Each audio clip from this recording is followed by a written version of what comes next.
Agora, um presidente que o Brasil não reage ao fato de um presidente, por exemplo, ser chamado de ex-presidiário, né, de ser chamado de corrupto, sendo que ele não pode sequer entrar com um processo, com uma ação por crime contra a honra. Isso não pesa?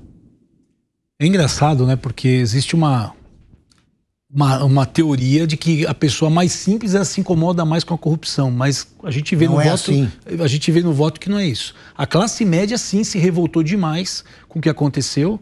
A gente tem as classes mais altas, tem alguns que a gente sabe que apoiam o Lula, isso é claro, né? A gente percebe isso, mas assim, a grande faixa produtora do Brasil, classe média, essa se incomodou demais e não volta pro Lula. Já votou no Lula em algum momento, mas não vota. Agora, a classe mais baixa, o discurso de que ajuda, e aí pra gente ver se ajuda ou não ajuda, a gente vai perceber, né? Se a gente olhar o histórico, vai falar, não, ele não ajudou. Mas o fato dele ter essa imagem, criou um programa, tá sempre falando nas pessoas, isso gera sim, ele pensa em mim. Quando a gente faz pesquisa no Piauí, que é um estado muito pobre, as pessoas perguntam assim, mas senador, governador, mas e o Lula? Não vai perguntar de mim? Eu quero o Lula. Se você vê Salvador, Bahia, o nome dos vereadores é João da Silva Lula, não sei o quê. Tem vários ali que são vereadores na Bahia que usaram o sobrenome Lula. Na Bahia isso vem mudando.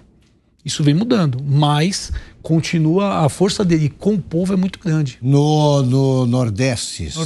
No Piauí, Bahia. Tem 42 milhões de eleitores ali. O que é que explica, por exemplo, esse índice? Os índices do Nordeste se invertem. Em Santa Catarina, por exemplo, as pesquisas mostram por quê? Olha, isso é um fator muito importante.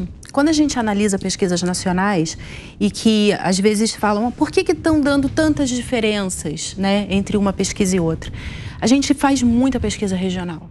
A gente não faz só pesquisas nacionais, a gente faz em São Paulo, a gente faz em Piauí, Pernambuco, Bahia, Rio Grande do Sul, Santa Catarina.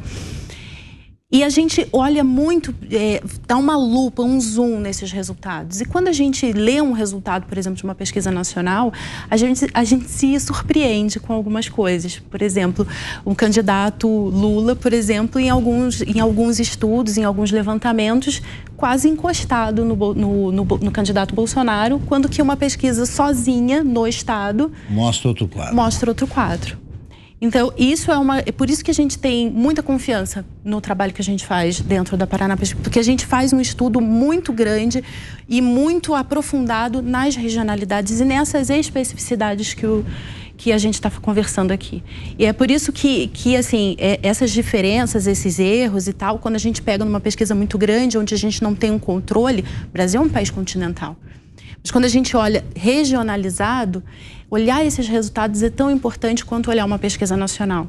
Então, assim, convidar as pessoas que estão assistindo a gente, os eleitores, a olhar um pouco essas pesquisas e questionar um pouco como que estão esses dados por dentro das pesquisas. É uma coisa que a gente sempre fala. Perfeito. Eu não vejo...